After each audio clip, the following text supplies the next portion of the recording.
here. Dream Team's back. We got both of us fired up. ABB, how you doing today? Good. Feeling tan, feeling ready to take on the world. Kidding. I don't get very tan, but no, week off was great. Thanks for holding down the fort for everybody. Hey, we'll be back as a team today, and then you're out next week, right? Yeah. And then after that, we're ready to roll for the summer, folks. But thanks for being patient. We're all trying to get a little rest and relaxation out here. But appreciate y'all hanging in for that. But feeling good. I didn't play any disc golf on vacation. I usually take a glitch though and throw it on the beach because it's like I really love doing that. It's been very fun since the glitches come out. And I took it out first throw. I threw to Cohen in the surf. It hit off his hand, fell into the surf, and got swept out to sea. So I threw one throw on vacation. So yeah, it was a little sad, but it was a good time. Ratings update came in after I played New London, so ratings are climbing toward that goal I have for the end of the year. So excited there. Working on some forehands, working on some backhand, working on some putting. So disc golf is moving along. I love it, dude. I love it. It was an exciting week over here. I got back very jealous. I got back last night at like 11:45 p.m. From Denver, Colorado. Got to hang out with Jesse at Trash Panda. Got to go out there. Got to learn a ton about the process of just honestly, like, even more so. It's one thing to watch the video, and Jesse does a really good job of explaining what all goes into it. Yeah. But got to, realistically just see the behind the scenes of it all. And then the peak moment, the highlight moment is, as a longtime watcher of Trash Panda, when I told Jesse I'm coming out, I was like, look, you have a bunch of people who have come out. Scott Stokely's been out there. The Oakleys have been out there. Erica Stinchcomb came out, and they've all gotten to reach in, and pull a disc off of the machine. I want to go a step further. I stayed with Jesse. I was like, can we just see if it's still slightly functional? And can we hand press a disc in the garage? Did you do it? And we sure did. Yeah. So it was a wild time. It was fun because because they make discs in the warehouse. A lot of the tools that he used to use in the garage, he hadn't fired this machine up in 2 years. So they were all actually at the warehouse. So we just had to kind of reinvent and get tricky with it. But I made a video. So that whole process, you guys will get to see here in a little bit. So really, really pumped. It was a dream trip. I'd never been further west than Austin, Texas before this trip. So got to go to Denver, and then next week I'm in San Diego. So world traveler. It's isn't that how it works though? Like, you don't really travel that often, and then all of a sudden it's like, oh, the schedule hits and I'm gone for the next several weeks. Yep. I hear that. Sick. But hey, the one thing you're gonna have to watch out for is jet lag when you're traveling back and forth. And there's a lot of different ways to handle that. I know I'm not necessarily a coffee guy. I don't know if you're a coffee guy, but one thing you do and you can use is a little mud water, which is our sponsor of this episode. Everybody needs to have energy in their day-to-day life, and if you've been using coffee to get that little boost, it can leave you sometimes jittery, you can get that brain fog. It is not always the perfect solution. That's why I'm gonna talk to you about today's sponsor, Mud Water. You can use Mud Water to replace that daily cup of coffee. You can get rid of those jitters, get rid of that brain fog, and be alert all day long. Nothing is worse than getting that afternoon crash after drinking caffeine in the morning. That's where Mud Water comes in and helps you out. The Mud Water blend has 4 functional mushrooms and only a fraction of the caffeine in a cup of coffee, so you get natural ingredients and a great source of energy. Plus, it's super easy to make. You just take a tablespoon here, drop it into some hot water, and stir it right on in. Plus, if you want to speed up the process, Mud Water also has a frother you can check out as well. Each ingredient in Mud Water was added for a purpose. You have cacao and chai for a hint of caffeine and that hot chocolate-like flavor. Lion's mane for focus and combating that brain fog. Cordyceps to promote natural energy, and both chaga and reishi to support a healthy immune system. And one of the best parts I haven't even mentioned yet is it tastes great. In my opinion, it kind of just tastes like a chai tea latte. It's a warm, delicious drink. You can add some honey in to sweeten it. Personally, I don't think it needs it, but sometimes I like to add a little honey to give it a little bit of a sweetener. Plus, Mud Water has a coconut creamer you can add as well. And last but not least, this product is organic, gluten-free, vegan, non-GMO, Whole30 approved, and kosher. Right now, Mud Water is hooking up this channel with a special offer. If you go to mudwater.com/foundation, you can get a free frother plus 15% off. That's mudwtr.com/foundation for that free frother and 15% off. This offer is exclusive at mudwater.com/foundation. Let's get into the video. Today we have a really special guest. Robbie lined this up. I'm actually really intrigued and excited to speak with our guest today. Yeah, it is the most unique player on tour. I don't even think it's close, actually. And so really excited to discuss with him. He had a sponsor change mid-season, and he carries a very, very large bag. But the way he attacks the game, and there's also a question that I think has always been asked about if pros went open bag, would they flock to this disc? So I'm excited to see if that's actually true and see how our guest feels about it. But Brad, why don't we go ahead and bring in Jake? All right, let's do it. Welcome into In the Bag, Jake Wolff. How you doing today, sir? Awesome, man. Dude, I'm just like very excited about this for a lot of different reasons. Obviously, you have a very unique play style, Jake, but like just seeing that massive amount of discs in your bag beside you, I'm just like so curious to jump into all of that. yeah. It was tough to just get it up there to start with. Oh, I can't even. My back is hurting looking at it. So I think that's wow. Jake, I want to start with an odd question. I feel like you've been on a few podcasts. You've had the opportunity to talk about your game, and I try to make sure when we bring people on, like if they haven't seen those other appearances, we'll ask some of the quote obvious questions. But I love kind of hitting things from different angles to give people a chance to kind of share. Oh, I wish more people would ask about this or things like that, Yeah. and approach the game a little differently. So I want to start with your logo, because your logo is sick. I love a lot of Thank people go for the traditional, especially in disc golf, there's a lot of initials, and your initials are hidden in there. But who designed your logo? I actually designed it myself. So I drew it on a piece of paper just when I was at the office at my old job. I think that's kind of when I did it. I just drew it with a pencil and then kept kind of updating it from there so I could erase stuff and then, scan it onto the computer. And I don't know that I was expecting to use it for anything, honestly, at that point, because at that point I was like maybe 910, 920 rated, something like that. I really don't know. So yeah, I put that together myself. It's one of the more, I don't know, I'm more proud of that than a lot of things I've done. Dude, that's actually unreal. You could cool. have fooled me and been like, that. oh yeah, like Dagomet did it. Like that's incredible. So I have to give some credit to Hyzer Society, my apparel sponsor, Caleb Wolff, who, that's an interesting story. He's the owner of the company. His last name's spelled exactly like mine. Weird coincidence there that we got together that way, but he actually helped with the finalizing of it to make it a little bit more symmetrical. So I don't want to say I did the whole thing by myself. He helped me tweak it too. So Nice. Hey, respect where it's due. So people who may be unfamiliar with your game, why don't you, I feel like rather than us describe it, how would you describe your approach to disc golf?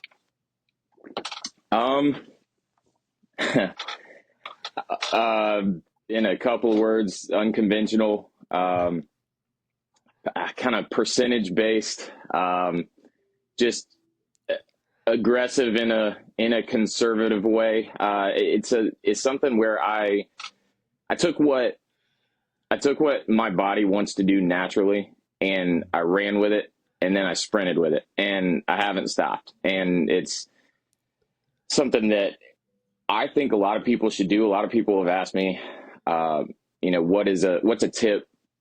Like, what's a good forehand tip, for instance, is a question I'll get. And I'm like, honestly, form is overrated to a certain extent. There's a lot of things that you have to have fundamentally to make anything work. But all in all, the people who are elite kind of do it their own way in a lot of ways. You look at Calvin's backhand versus Ricky's backhand versus AB's backhand. They don't all look exactly the same.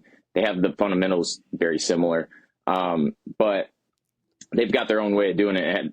You could see a silhouette of them and see their form. And that's kind of how I've approached things. I let my body do what it wants to do, and what it wants to do is turn from right to left, and I do that to make the disc do different things. But my body's doing the same thing the whole way, and that builds in consistency for me. I love it. I I love think there's some wisdom there and I think that's maybe something, and I'll admit I've been in this like headspace before, especially like starting and then like kind of just playing and then like trying to be better. There's always like this like maybe underlying pressure I put on myself, like, oh well, this is the right quote right form, this is like the right way to do this, but maybe my body doesn't really like that, but I need to like force myself to do that. And I think it like kind of scares people away, and like, well, I'm never going to be X amount of good because I can't, I'm not like, I'm a short guy. I'm like, you know, I'm not an AB or a Calvin that's like tall, lanky, has like the trebuchet body type, as I call it, for disc golf. So I'm like, well, I'm never going to be that good, right? So I think that what you're saying is like maybe catering to your body a little bit will help you. Again, fundamentally, there's got to be some stuff you're doing that helps rotate the disc a certain way, you know, that I think that's the PowerPoint, right? But you know, maybe catering to your body a little bit more. Maybe we all can maybe take a lesson there and be encouraging. I think that's just like a very like hidden piece of wisdom that you had down in there. I think I would add in with that, one of the reasons why I did it that way is that with my baseball background, spent my entire life building my muscle structure to go that direction and move a certain way. And that's a little bit different than if you have like an 8-year-old that has not had a ton of history with muscle memory and building, you know, just the way they operate a certain way, like mine did. So I do think there's a differential there. If somebody just grows up playing disc golf, but I didn't throw a disc until I was 27. So it's very different. Okay. Well, that's a perfect segue to, I was going to ask, I know baseball background for sure. What position did you play in baseball? What level of baseball? Like what level did you get to in playing baseball? So take us sort of your athletic background and then how you got to throwing plastic instead of seams. Yeah. So I played all through, I mean, my entire life, all the way up to college. Played, you know, high school, summer ball, all the works there. I played Division I college baseball at Furman University, which in baseball terms at that point, this is always such a weird subject because Furman doesn't even have a baseball team anymore. We were the only Division I team to lose our program during COVID. It's such a frustration because when we were there, we got as high as 23rd in the 23rd or 26th ranked in the country. So like you've never probably heard of Furman baseball, but we were really, really good at a point. And our conference was extremely competitive. But with that said, you know, that I played really high level baseball, got to see a bunch of guys throwing. People think I throw hard. You should see literally everybody that I played with. I was the only one that didn't get drafted out of high school on my travel team. Just happened to work that way. That's partly because I was like a man child. I grew really fast, and then I kind of stabled out and didn't hit that growth spurt in high school where everybody went from throwing like 89 to 96. I just kind of stayed doing the 89 to 92 thing. But there, I played with a bunch of guys that were throwing, you know, 95 to 97. And then I played with one dude that threw 101. Wow. So like I got to see all of that. And that's where I got a lot of my background from. And so I pitched, when I was saying throwing there, I forgot to answer the other piece of the question. So I played baseball, my whole life. Then I played, I was a pitcher and then played third base, I would say is my main thing, but I played kind of all over, shortstop, second base, but mainly third base and pitched. So when you pitch, did you have a submarine type style, or like more of a sidearm type style when you were pitching? There's a story behind that part too. So my sophomore year, I moved from kind of just being in the bullpen to I was the weekend Sunday starter. I was between Saturday and Sunday, where your three main starters are for conference tournaments, basically. So conference play, you have 3-game series, and I was that guy to start the year. And all of a sudden, I just started losing velocity. So I threw overhand at that point, just all overhand, never threw anything submarine other than just messing around. And I started losing velocity, and I just like couldn't throw. I ended up having like a bunch of inflammation in my elbow, and had to take the rest of that year off.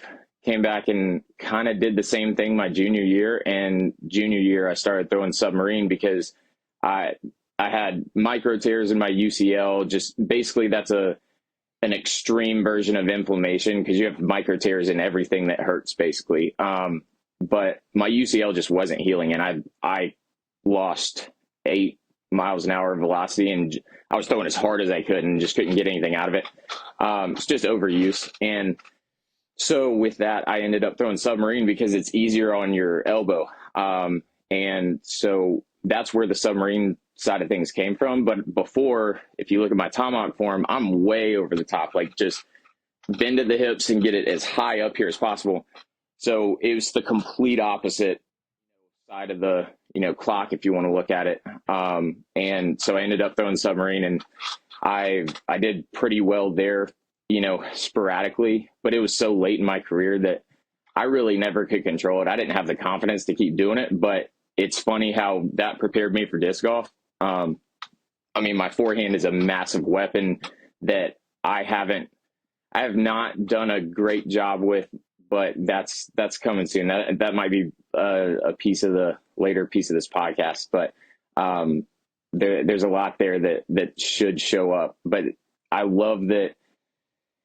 I always tell people, anything that doesn't go the way you think it should or you want it to, and it's extremely frustrating, there's a reason for it. And all of those injuries, because I ended up hurting my shoulder throwing submarine. There's more torque on your shoulder than elbow, even though it's easier on your elbow. And by the end of my career, I couldn't even throw. I had to pull myself out of a game because I was literally just pulling my lat. When in the last game I pitched, I could feel the muscle just getting yanked. It felt terrible. So it was extremely frustrating.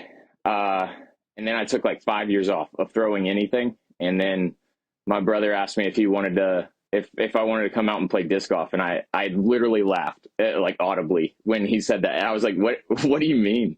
I didn't even know what it was. So that might be the segue to the next section. Dude, that's incredible. I'm a Samford grad. So while I feel like a lot of people may not even tell you where Furman is. You say Samford? Yeah. Without the T. Heck yeah. SAMFORD. So y'all probably came to campus. Yeah. So like I said, a lot of people like you ask where Furman is, and it's like, no. Whereas that's incredible. I did not realize you pitched at Furman. That's awesome. Man, so many questions. That follow-up question, big baseball fan here. Do you have a professional team you root for? So that's a cool story too, I guess. I don't necessarily actively root for it because I'm so competitive that I was so burned by it. I was worn out. So I really don't, I hate it. I wish and I've gotten more into it gradually. It'll probably take me another 10 years and I'll probably end up being in love with it again. I don't know, but I don't watch a ton. My good family friend, my dad and my uncles was Trot Nixon, who played for the Red Sox. I think he just got inducted to the Red Sox Hall of Fame specifically. He was on the 2004 team that broke the curse, that the Red Sox won the World Series for the first time. And I don't know what it was, 70, 80 years at that point, something like that. And so that was the team that I rooted for last. That was just, a true love for watching the game. Mm. And then my uncle played for the Angels organization. That's another piece of it, is that my dad played baseball at Clemson. My other uncle played at NC State, and the uncle that played for the Angels went to Georgia Tech, and they all played baseball in ACC schools. So that's a big background of, how I'm connected to the game so much. I mean, I was connected to the game before I was even born, and that's, that creates a little bit of a burnout there too. But it's also like, it gives me so much history that applies to so many things regarding throwing anything. Dude, that the generational burnout is, I think, so overlooked. And it's our sport is not old enough for it to exist in disc golf yet. But you got to imagine, like, Pablo. It always happens. Pablo's got to be feeling it, right? Like, the kid can't even like talk yet, but like, there's going to be so many eyes on, like, of course, Paul Macbeth is going to make his kid play disc golf. Right. Like, why would he not? So that can go a couple of ways. Because if you look at Charlie Woods in golf, he loves playing golf, and somehow, and it's baffling to me. And maybe when he's older, he might not, but right now he loves playing golf. And somehow Tiger did it the right way with all of those eyes on him all the time. And I'm not sure how you do that. It's partly how the kid's wired too, I think. Man, as a dad hope. here that like is passionate about a couple different sports, and I think there's just like a balance that I always try to have of like show them the love of it without the frustrations of it, and like don't put your frustrations and your expectations on them. Let them fall in love with it.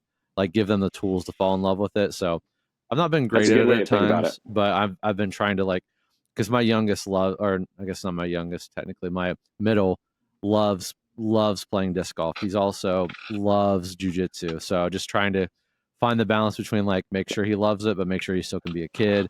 Make sure he doesn't get the burnout, because the burnout is real for sure. Yeah. His middle is also a killer. He just obliterated he played a junior tournament and absolutely ended these kids' careers. Like at 10 years 30, old, he beat them by 30 strokes. Oh my gosh. He's 10. It's a tough day. He's 10. He beat all the 18-year-olds but one, and it was by like one stroke, I think. Yeah. So crazy. I gotta say, I kind of know the feeling. I've played against AB and Calvin and Ricky and all those guys. So I try not to have those weeks every week, but I've had them. It's getting to the point where he's like almost matching my scores now, and it's really starting to upset me. And I'm like, he is your son. He is your son. It's gonna hurt. Yeah. Be proud. Be proud. Yeah. Be proud. Yeah, I'm like, be a proud dad. Don't get hurt. Be a proud dad. Yeah. Yeah. Well, give him a clap, turn around behind a tree, and then walk back out. You're good. Yeah. Heck yeah. Yeah. That's cool.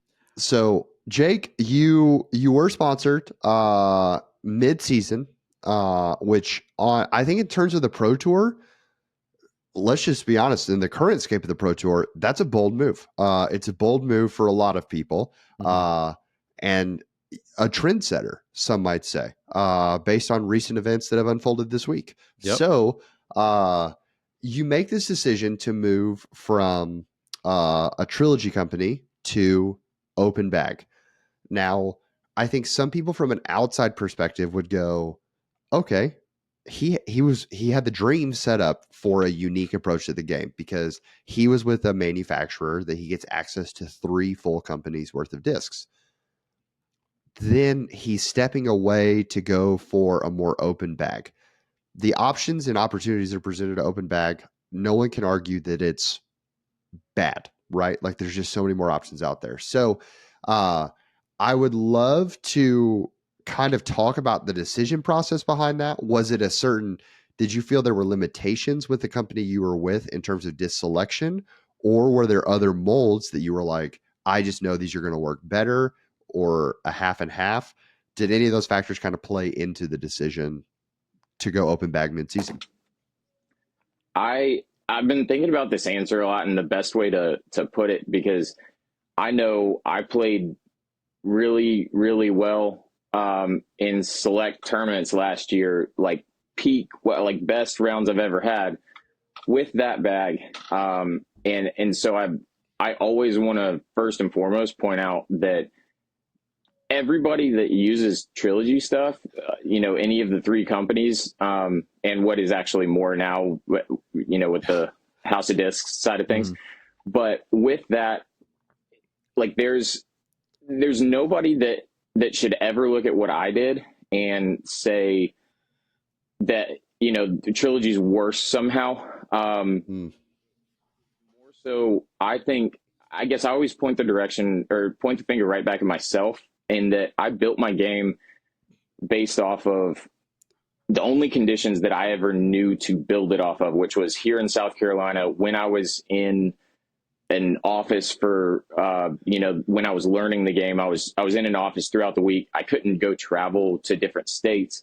I couldn't end up, I mentioned those things based off of, like, I didn't put myself in different environments. Like Las Vegas was where I struggled immediately the first year. So last year, right after I got sponsored, I didn't know. So here in South Carolina, it's kind of more humid, muggy. The chalk on my hands feels a little bit different grip wise in this environment, a lot different than Vegas out in the desert. When I got out there, so many things slipped out of my hand that I was just like, I felt like I did everything right there.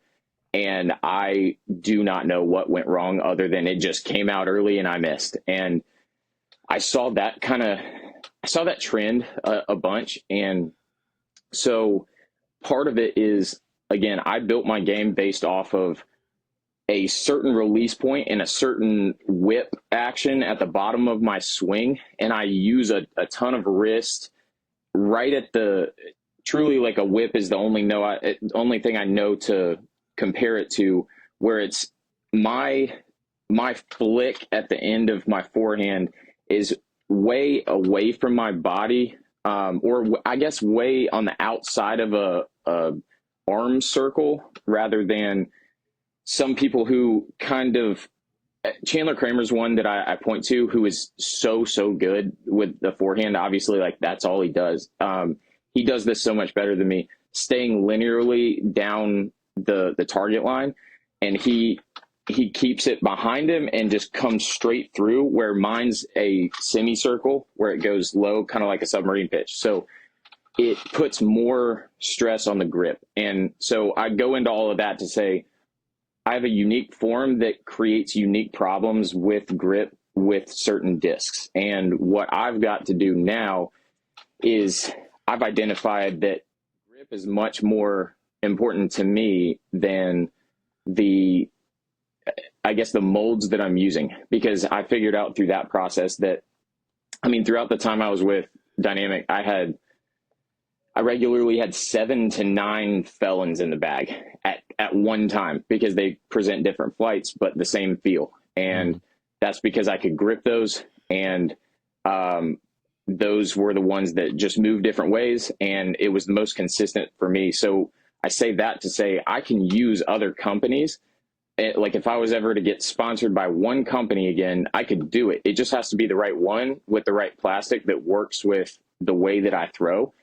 And that just didn't happen to be Trilogy. No matter how many, things I tried, something about I try to keep all else equal in everything that I do. And that piece, I would have to change too many factors to be elite with that. So that's where I had to move on. And I've already identified a lot of different plastics that I could use. And the piece that you were talking about, where Trilogy has what seemingly would be the ideal scenario, where I've got 3 different companies that I can use, all the molds in the world. You would think that's, like, everybody would point to, that's where you get all of the shot shapes, all of the shots that I was saying that I didn't have. Problem is, I can't spin it the same, and the spin rate wasn't consistent enough to create the flights consistently that I need. So I had all the shot shapes, but I only had the shot shapes maybe half or 2/3 of the time. And to compete with these guys, like, I've got to have it 95% of the time. It's got to be so consistent. So especially the way I do it. So that's where the biggest piece of it comes from. So grip is my biggest thing, and it's specifically my grip. And reiterating again, I'm not saying people can't use Trilogy stuff, because just look at Ricky. He is smoking us sometimes, and he's using all the stuff that I couldn't use. And that's on me. So it's just differences, and that difference did not work with me. So I forgot the second, third, fourth, whatever parts of those questions, but that's the biggest piece of it. Yeah, Brad, that makes me one thing we do here on the show, Jake, is so when we have people on, we kind of look at their bag and we look at we try to find the biggest hole in their bag of like, okay, you have like, you're missing this, like you throw 320 feet, but you don't have, you do not have like a flippy distance driver in your bag at all. So why do you not have a flippy distance driver? And then Brad goes out to the field and he tries 2 different discs to try to see like, how do they feel? And Brad, hand feel is something, I don't know if you were the whole time he was like explaining, I was like, this is Brad's nook. Yeah. Yeah. So yeah. I think for me, and actually during a live one time, a listener commented, and I never thought of it this way, but I played travel. I do have a baseball background. I was catcher, first base, and I did that. I didn't play up into like high school or college, but I've always been a drummer, right? And I've always been in archery my whole life. So there's, I think something tactile. Like I have to like have this feel. I have like this dexterity thing that I have to really, really like the feel of a disc. And like you said, like there's just some plastic that feels better than others. There's some like way manufacturers make their plastic that just feels better than others. So I think that's just why. I think just like maybe some people just care a little bit more about that, but I completely get you on the feel thing. I have like multiple different like chalk balls, chalk bags, dry sacks in my bag, because it's like, okay, well, it's like 87 degrees today with like 30% humidity. I'm going to use this dry sack. And then like, you know what I mean? Like, heck yeah. Like there's like, I'm that guy. Now I'm not nowhere near as successful as disc golf. I'm more of casual, but it means a lot to me, so much that we have a whole section we talk about hand feel on the podcast. We clearly think the same. It's so analytical, and it can be a good and bad thing. Yeah, right. And I'm not convinced that it makes any difference for me, but I feel like it does. And if I have the confidence that I feel like it does, then it matters, I think, especially playing in a competitive environment. So completely get where you are with hand feel there. I don't know if you're ready to jump into discs yet, Robbie, or if you have any other questions, but like like dying. I'm just like staring at I've stared at this disc golf bag the entire time. So let's talk. You kind of chuckled when we talked about like identifying a hole in people's bag. So you look like a guy, clearly for our visual watchers right now, that has I've gone, I guess, a little background. We've gone back and forth. We've had a lot of discussions about this, but I've gone back and forth between like, okay, if I'm thinking about mid ranges, right? I want a mid range that I know. I try to I want the disc to do the flight. I don't want to change my form or my release angle. I want the disc to do the thing. So I go back and forth between like, okay, if I have a mid range, I have a straight mid range. I have a slightly understable, slightly overstable, and a very understable and a very overstable. So I have like this 5 disc kind of window I try to paint and have them kind of perfectly spaced. You seem like a gentleman who is like, okay, well, I want a straight one. I want like a sort of understable, a little bit, and like you're incrementally taking those out. And based on the variety of your throws, I'm going to venture to say you have a section. You're like, okay, these are my like forehand, like step up and down, but hey, these are my overhand disc, and these are what they do. If I had to guess just from, okay. If you want to like give us like maybe an overview, and I'm always curious how people organize their bag, since we can clearly see yours. Do you want to walk us through like your organization of your bag really quick? Or is it just like I'm gonna look like an absolute psycho with this, but I love it. I'm kind of used to that. So yeah, you nailed it on the fact that I've got an overhand section. So my utility section's right up here. That's where I have my roller discs, thumb or tomahawk discs. And then the reason I'm saying I'm going to look like a psycho is you'll see in here, if you look really close, got a bunch of them turned upside down against each other. And there's a reason for that too. So the main sections though these are my slow, like throwing putters that are flatter, just mainly just forehand. And then my actual putting putters right here.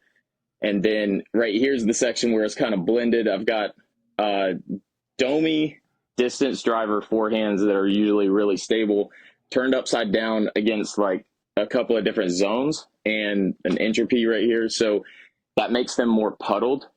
So the more puddled those slower, really stable ones are, the more torque they can take. So that off-axis torque is taken better, and that's why I do that.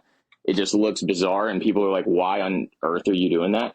And it also flattens out the domey ones too a little bit, which makes those more torque resistant, but keeps kind of the same stability. So that's what that section is for. And then my tomahawk stuff and roller stuff. And then I've got my mid ranges that are forehands. This is all forehand down here. Mids, 6 to 9 speeds right in here, which is the largest section. Small 10-speed section that I may or may not have in the bag, and then my distance driver section, like max distance. So that's how it's organized. And to really dig into it, we can go in depth as much as you guys want to. It's pretty extensive. Yeah, I've got really 3 big questions, because I also know that like there's a dream where you post her in the bag and do that, and so we want to let you kind of shine there, and also in order to not keep you for an incredible amount of time. I feel like if we did a full in the bag, it would be like, okay, it takes a while, and that's okay. That's not, there's no judgment there. One question that I've heard so many, or one statement really, it's not even a question. One statement so many people have said is, if every pro on tour could go open bag, they would all bag destroyers. Like, undoubtedly, they would all lean on destroyers. So, as someone who has an elite forehand, arguably probably one of the best forehands on top 5 forehand on tour, is that a fair statement to make? Fair. I'll take whatever. If you say it's good, I'll take that. Okay, so elite forehand. Did destroyers make the bag? And there's a specific one, again, purely based off of grip.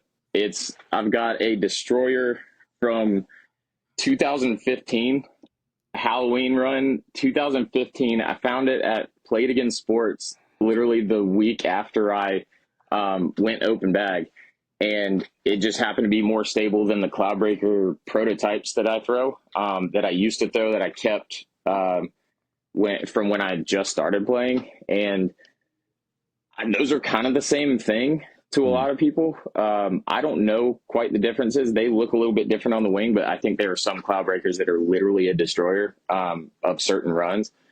So I have between 1 and 3 destroyers in my bag at any point in time, and those have slightly different flights. So, yep. Okay, so the theories are somewhat true. I get that. I get that. The other was, you mentioned plastics that like feel good, that the more you experiment, you're finding.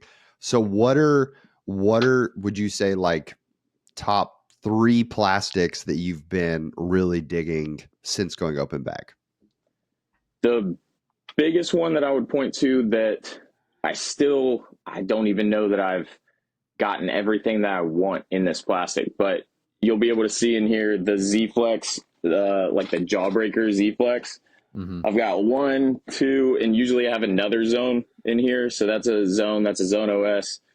So 2, 3 Gossage Raptor, 4 Captain's Raptor.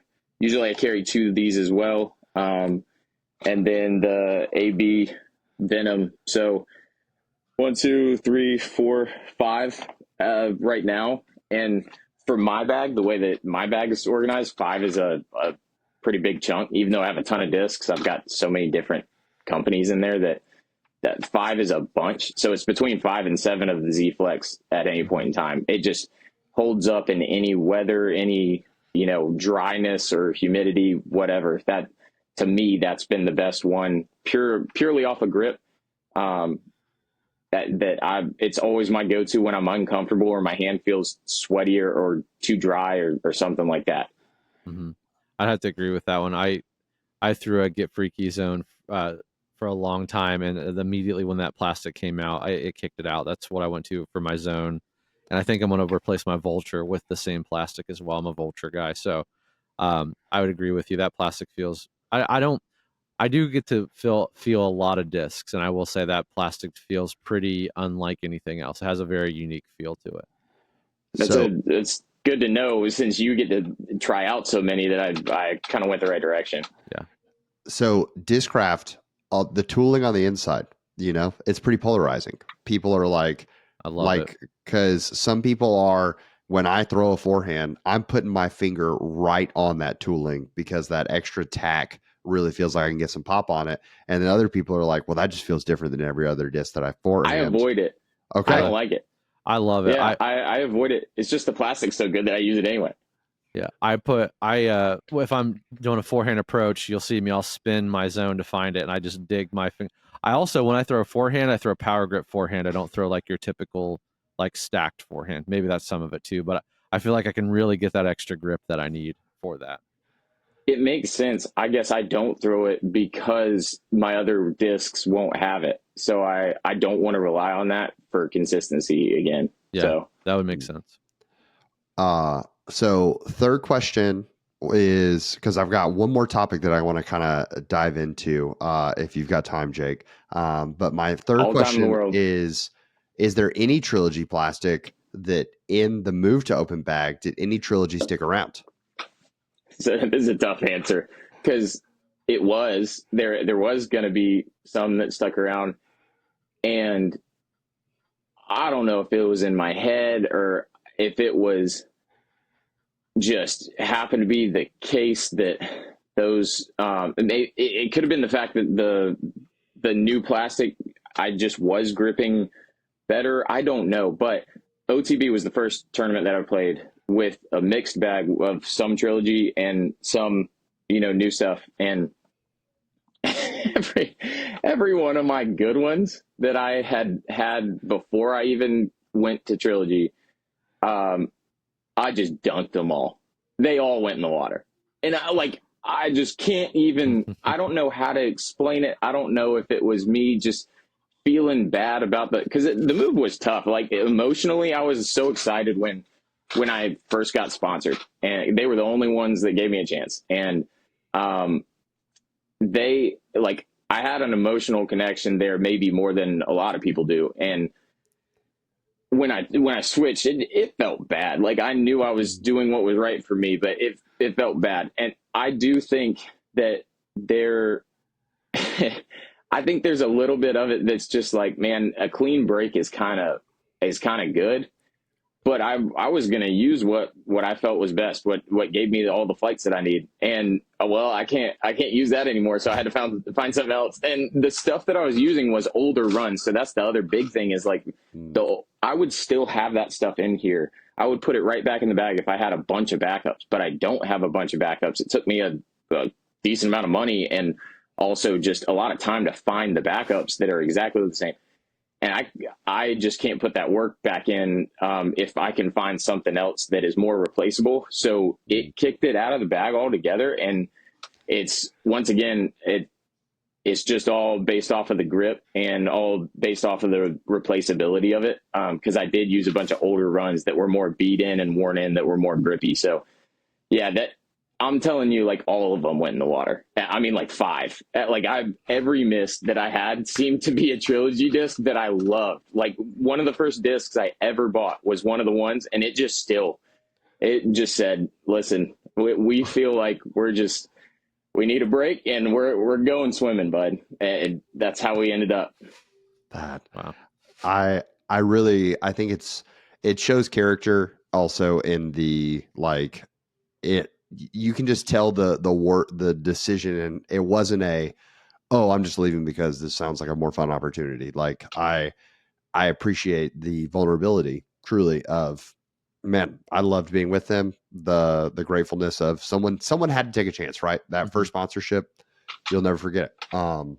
So Brad and I were talking before we started recording, and there was a topic that we were both like highly interested in. And this one is, I would say, even really personal to both of us here because Brad and I are both working through injuries.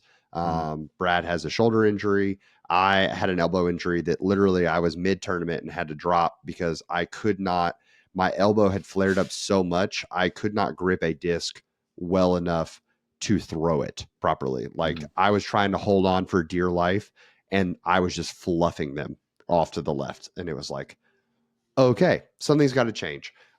So a lot of folks in, especially the high and the Pro Tour level, it feels like you're seeing more people sort of work away from forehands, but courses are getting longer and asking for, if you want to really compete on tour, you've got to have that higher level forehand.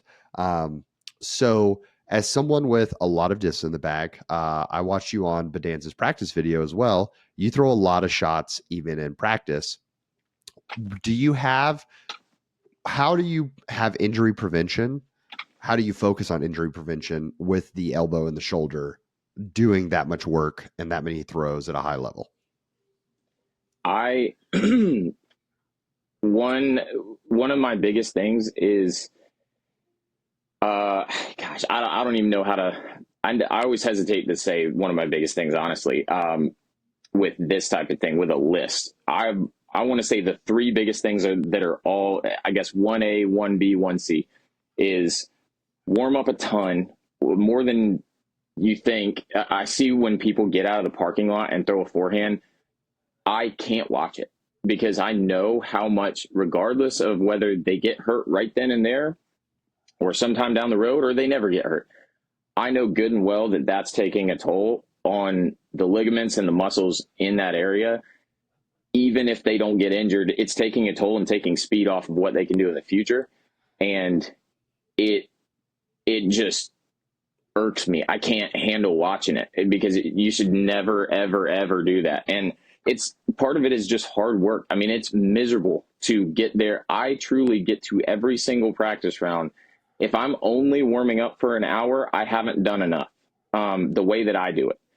And you can throw for an hour and that's fine. But I'm saying like a practice round where I really feel like I'm locking in each flight, and not each flight, but getting some discs thrown in a field and getting, the trajectory out of my hand correctly. I have to throw a little bit more than an hour to really see the flight, but also get completely warmed up, because going and picking those discs up that I throw, that's downtime that it can still take a toll on your arm. If you just go pick them up, go get some water, go to the bathroom, now you're ready to go. Maybe it's been 20 minutes. And if you haven't thrown in 20 minutes and then you go up there on the first tee and chuck one as hard as you can, that still takes a toll. That's why a pitcher comes out of an inning where they've been sitting on the bench. They don't throw the first one 99. If they can throw 99, they throw it 85. So that's one thing. Warm up, huge. And I'm not telling everybody to go warm up an hour and a half. That's just a guy that throws fairly max effort on a lot of things. Between 95 to 99% on all of my throws, and I let the disc do the work like we were talking about. Over and over and over with as many as I throw, I do have to warm up that long. I'm going out there and pitching I don't know, 3 or 4 innings of a complete game like a starter though, every single time out there. And the more you warm up, the more gradual it is, the more repetition you can do. So I take an off day. That's my next thing. So after that off day, quicker my arm will bounce back, the more I warm up like that. I always think of the old video games. If you ever played an old baseball video game, you try to get a pitcher warm really fast and you bring them in before the meter is like they're hot, they are more likely to get hurt, or they're not throwing as hard. Like it actually affects the stats in the game. That's kind of how it works. Like those are fairly accurate. So I warm up a bunch. That's one thing. I would suggest for everybody, at least go throw, 20 to 30 minutes of forehands, just very gradually, starting out at 25 to 40% power.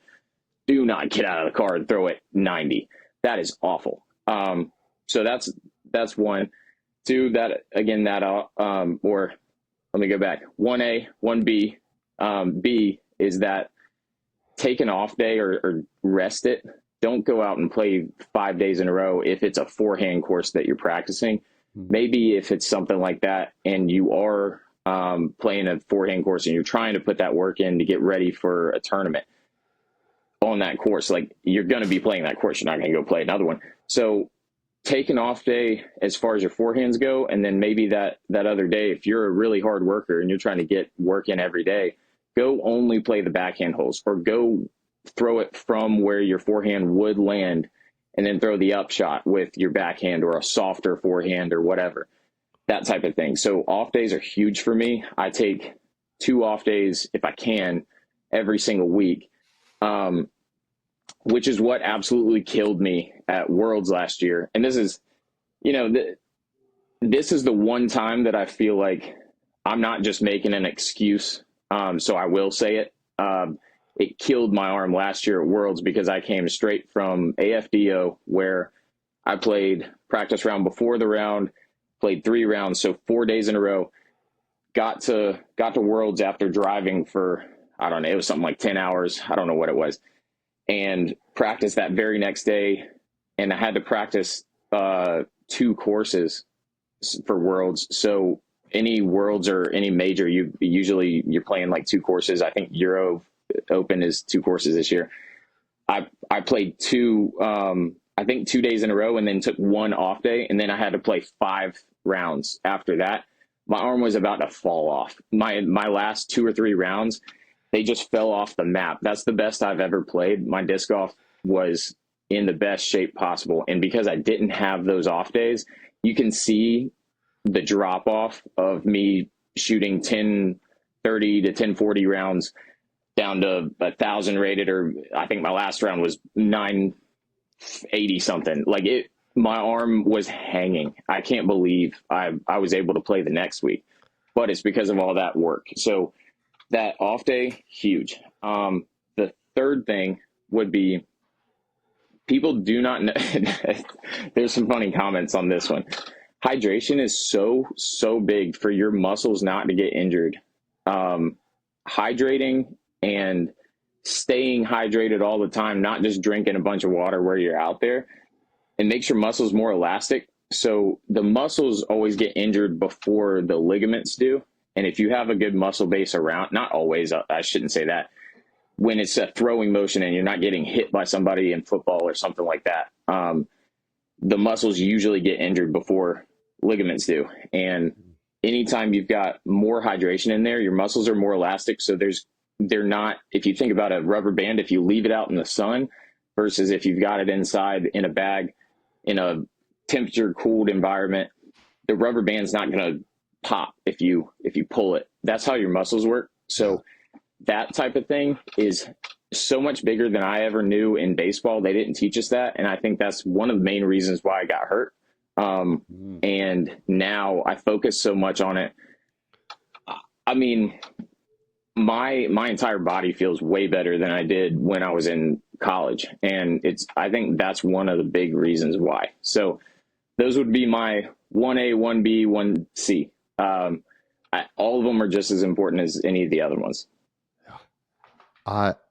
Brad, if we don't clip literally that whole segment and put it on our YouTube, because this podcast has recently, it's still part of the Foundation Podcast Network, but we've made our own channel. That's what we're kind of doing with all the podcasts on this network. And so, I mean, if it's okay, Jake, I feel like clipping that just as a forehand wisdom from the man. Yeah. How to not absolutely break your body. I think that's huge. And I think just anybody, I know that people it's hard to go put in all of that work or perfect all of it. One of my biggest things, and by the way, my degree is in exercise physiology, like biomechanics, that type of thing. So that's what I studied. And the only thing that I remember is how to work out and not get hurt. Like, I don't remember a gosh darn thing from any of the rest of it. I'll be the first to tell you, I've only got I've got a finite amount of room in my brain, and disc golf pushed all the rest of it out other than how to not get hurt and work out. So that side of things, I do know the science behind, and that's the layman's terms of it. But I also know that when you're teaching somebody to work out or do anything they haven't done before, if they try to go just put it all into play right off the bat, they might get frustrated of like, this is so much. Like, gradually build into it. But there are some things in there that you just absolutely have to do and start right now, which is don't walk out of the parking lot and throw it as hard as you can. So, build into it. It does take a lot of work to put all that into play, but yeah, that's by far the best advice I can give. Yeah. So great. A question kind of I love all of that. I think one thing you said was so profound inside of there is, okay, let's say I warm up and then I throw the disc out into the field. I go pick them up and then I go grab a drink of water, use the restroom. All right, it's time to hit the round. Hole one, I've got to bomb a forehand off. That 20 minutes, that wear and tear is going to hit, right? So even more so, I think about like, I'm going to play a course probably on Saturday that it's the Dylan Cease course that Paul designed for him in Tuscaloosa, the Cactus Rock course. So hole one, you don't really need a forehand because it's pretty much backhand shots the whole way up. For the not Jake Wolffs of the world, we're throwing backhands most of the way up. Hole two, you got a backhand and a forehand option. Hole three, it's backhand the whole way. Hole four is the first time you step up and you've got to throw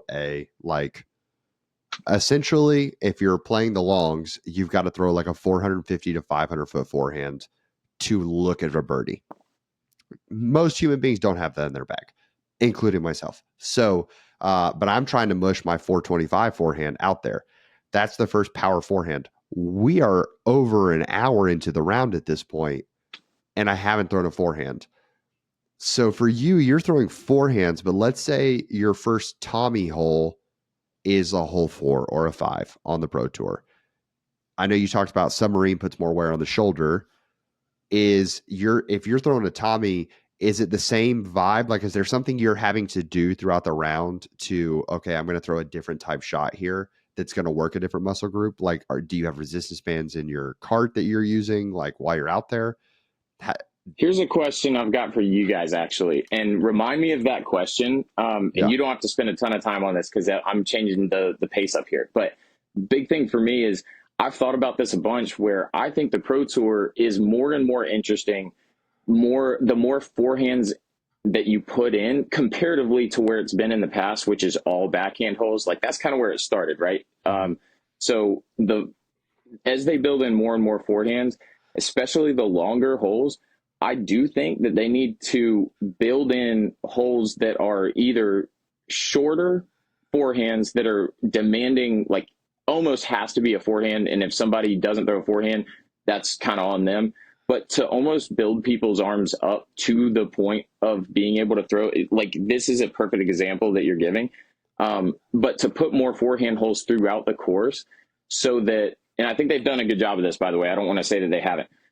But to make sure that people's arms are kind of warm so that injuries don't happen, because I know injury prevention is a big thing for them. And they changed the schedule. That was one of the things that they named was like, we want to give people more time if they need it to go between the really elite events. But yes, so to answer your question, or I'll answer it. What do you guys think about that whole bit first? Like, do you think that's a good way to think about it? Brad?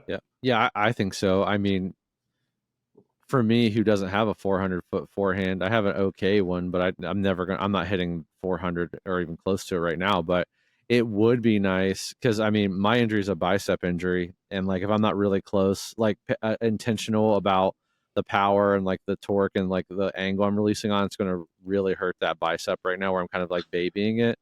And it would be nice to get out there because I mean, I'm going to be honest, I'm not going to go out to a field and warm up for an hour, but it would be nice, like consciously build up the, I guess, demand level on both backhand and forehand throughout the course. I think it's good course design where I'm kind of throwing a little bit of each, right? And then, yeah, hole 5, I step up to something where I've got to like kind of throw my max forehand to even have a chance at doing something. I like that idea personally. Again, it's also like making me warm up without thinking about it a whole lot. It's just more of a strategy, I guess, at that point, which I kind of like. So I'm pro built-in warm-up, if we want to call it that. Yeah. I think there's just ideas like that to get more forehands in the game without people shying away from it who can throw a forehand but don't want to get hurt. Because I've heard a bunch of people with really good forehands say, I just like I'm not feeling it. Like I can throw kind of either one here. Forehand would be better if I was ready for it, but I'm not going to. Yeah. So Cactus Rock in its design, right? Backhands on the first, that the option you have on hole 2, it's 395 feet, but it's probably 125 to 150 feet of elevation change. Like you're throwing off the side of a mountain, essentially off the top of a mountain, really, into a gully, like 395 feet. And I threw a pig on a forehand and was 15 feet past the basket. It was like, okay, I'm not that big. Yeah. Like I'm not that guy. So it obviously was a ton of elevation change. But I at that point I was playing it blind, so I didn't realize, hole 4, I'm gonna have to just crush one. And then hole 5, the second shot is a booming forehand again. Like, okay, I'm kind of building this, but like you said, and not having prep, now that I know that's going to be a thing, it's like, okay, I'm going to throw that forehand approach on 2, or forehand drive on 2, because it's a soft, smooth forehand down the hill. Let's build that in. Okay, hole 3, the approach could be backhand or forehand.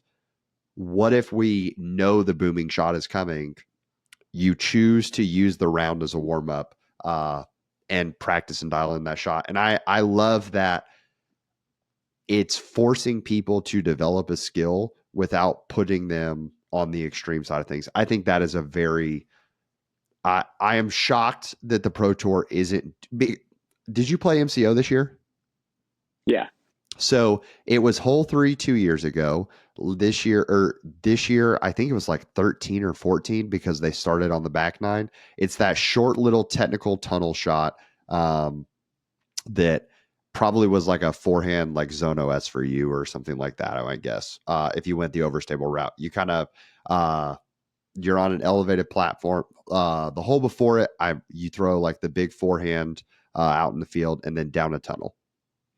I don't know if you're tracking on the hole with me or not. Yeah. Hole 2 is the one you just said, the forehand out in the field, or hole 2 from last year. This year, I don't know what hole it was, but yeah, I know what you're saying. Yeah. Hole 2 from last year. And then so hole 3 was that short little, like, people were so mad about it because, like, unless you threw like the perfect flex backhand or forehand for a righty, it was like you at best were getting like a 25 footer because people were trying to punch that tunnel. If we had a forehand version of that hole, like technical and not like a jamming overstable, but like a short little technical forehand, it feels like viewers might be upset. But from a player longevity standpoint, does that feel much closer to sort of what you're talking about? And like, let's add forehands to the tour. Yeah, I think there's ways to make shots like that pretty interesting too. I think there's a bunch of we don't have to go into like how you would do that, but necessarily like a 320 to 300, well, let's say 300 to 350 foot, like guaranteed forehand, like gotta do it, like tunnel like that, where it gives you no other options. I do think that would be smart to build in before a bigger, forehand, if they're going to try to, because there's definitely holes that they try to necessitate a big forehand that's 370 to 420 sometimes. I think that would be huge. And that hole that you're thinking of, I actually threw a tomahawk on, but yeah. Yeah. Oh, like the little flare. Oh, dirty. That's sick. That's fun. I think I birdied it once, but I think I parted every single time because I have the shape for it, because flippy tomahawk is the same thing as like a hard flex forehand. It's just easier to hit the gap. Yeah. Interesting. Okay. So going back to your other, I do remember it now.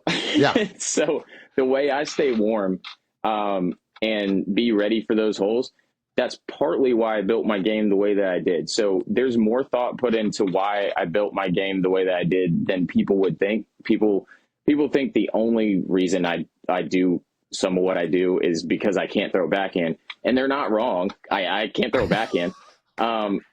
if you haven't seen it, go look at Drew Gibson's video. I truly can't throw a backhand. Anyway, go look at that one for that. But I also wanted to build. I know golf is so incentivized towards how high can you finish in your best tournaments, more so than consistency at the 40th to 50th spot. Let's say it's way better to get 3 or 4 top 10s than it is to get, I don't know, 15 to 20 in the make the cut section. So what I wanted to do was I wanted to see how can I identify a spot where it's a weakness for most people, and then when I run into the right course, I have a chance to truly win if it's the right play style and people are extremely uncomfortable, but it's all I do. And then how can I build that toward everything else? And so forehands, I didn't see a ton of people throwing forehands. So I was like, one, that looks like a weakness. Let me make it my strength and go the opposite direction. And two, because I'm doing that, I'm ready for those bomb forehands much more because that's all I'm doing. I'm staying warm the whole round. And so when you're talking about that huge forehand or the tomahawk kind of out of nowhere, where maybe I've thrown forehand 4 or 5 times in a row or 4 or 5 holes in a row, and I haven't thrown a hard tomahawk. For some reason, the answer to that question, specifically forehand versus tomahawk, is that for some reason, if I warm up my forehand, but I don't warm up my tomahawk, I'm ready to throw a big tomahawk. Way more so, it's way less painful on the tomahawk than it is if I warm up only tomahawk and go to my forehand. I do not know why that is, because it's really the complete opposite of the way a baseball would work. So if I warmed up baseball-wise overhand, I'd be way more ready to throw it lower than I really don't know. I think it has to do with the weight of what you're throwing. But if I warm up my forehand fully and don't throw a single tomahawk, I could go out and throw a tomahawk 450 and it wouldn't be a problem, I don't think. I know I haven't done, or I've done it before. So it's like, that's how I stay warm, is because I'm still putting stress on my arm for every single shot. So it's always ready. And that's why I haven't been super incentivized to throw a backhand as well, because the more backhands, and there's problems with this too. So I'm not saying this was unflawed or a perfect approach for those that I know are going to be critical of this point. But that side of things, if I throw more backhands, the less warm my arm is for forehands and tomahawks. And the other point that you were asking about was, if you get stuck on a tee box waiting for a good while, do I have like a band or something? I literally carry a workout band to do band work to keep my arm going, because I can't throw. You're not allowed to do that. So I do that, and then I get discs and kind of do whatever my most grippy disc is, so I don't accidentally release it and throw it. I'm kind of doing motions like that and holding on to it. And it's almost like a towel drill type of thing. So that's how I stay warm. I do have to actively do that. And sometimes I'll just like go run a lap if it's really, really long, like the 40-minute wait at Ledgestone, whatever the hole 8 or 9 or something like that. The really, really hard one. Yeah. That's one time where I just take a jog sometimes. So. Okay. Well, Jake, I just want to say, on behalf of the In the Bag community, us here, grateful for your time, man. For sure. Thank you, guys. I love getting the perspective of top pros, because while I believe that, like, I don't know that I truly believe 60% of the disc golf population doesn't even know the Pro Tour exists. And It's possible, yeah. But that's where I love that it may pull in people, like conversations like this, to a young Jake is watching and listening to this with his dad or his mom who plays disc golf, and he is a baseball player, and he's like, I want to combine my love of baseball and disc golf. This gives me hope. This gives me a way into the sport. So I love having conversations like this. Jake, where can the people find you? And shout out some sponsors, man. Yeah, my Instagram is the thing that I've worked the hardest on. So it's Jake Wolff, JakeWoff_DG. And then the ones that I'm working harder on are, if you just search Jake Wolff disc golf on YouTube, that'll come up. There's a couple of Jake Wolffs on there. One interesting one, so don't click on that one. You'll see mine, Jake Wolff disc golf, on YouTube. I'm working hard on that one. My main sponsors are Another Round and Hyzer Society. They are the ones that are supporting me. So HyzerSociety.com, that's all my jerseys, arm sleeves. We're still working on more and more of that, still ramping that up. That's a new company that we have really gotten going this year more so than last year. And then Another Round, probably know them. Another Round's been so supportive. They're helping me navigate this crazy world that I had no idea what I was doing when I got into it. And shout out to Joseph and Kyle and all the other guys that, are helping me out there. So those would be the main places to find me. And thank you guys so much for all the support there. Dude. Awesome. Yeah. Really appreciate being on. Love hearing. Don't let me, lastly, don't let me forget Power Disc Golf Academy. That one, they helped me out a ton this year also, but they are less so, supporting me on a daily basis as far as, going and purchasing anything with Jake Wolff on it. Yeah. That's where my lesson plan is for how I do what I do and teaching tomahawks. So that is, please go check them out too, because that's the most interesting information. I worked the hardest on that information, putting that out there with David, the owner of that. So don't want to leave them out at all. For sure. Well, Jake, we are rooting for you, hoping these two events qualify for Europe for the championship.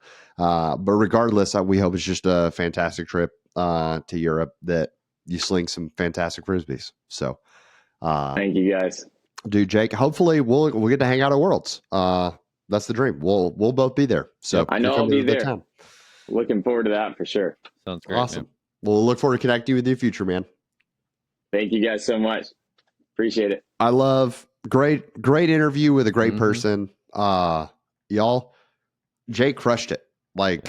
Very well spoken. You can tell he's passionate about this topic, and it just feels like when you meet someone who has experienced an injury that keeps them out of a sport they love, the passion that they bring to making sure no one else ever has to experience that is just really refreshing. Mm-hmm. I completely agree. So yeah, I think he had to make sure this is maybe one of those episodes where maybe you're a typical listener, you're like listening in the car on the way to and from, or you're doing some yard work or whatever you're doing, housework, whatever it is that you're into, or maybe you're listening to it playing around. Might be one that's maybe useful to go back through and listen to at a later date too.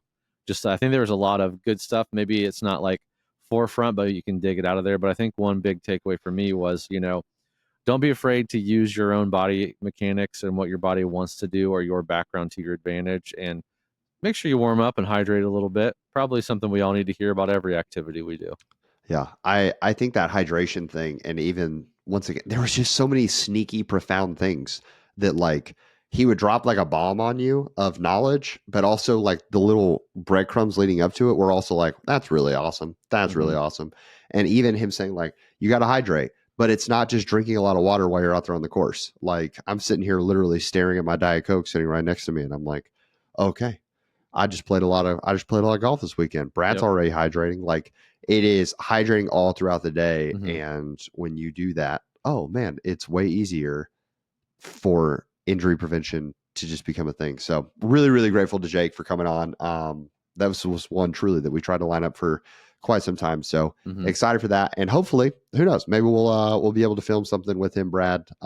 We can do like a little in the bag collab when he comes up. Watch him dice up Tim Brook with a forehand. Oh my gosh. They'll throw tomahawks over all the trees. That's what's going to happen. I can see that. But no, I'm very excited to meet all those guys, and we're going to see a lot of familiar faces from friends of the show and also listeners of the show. So I'm very excited about that.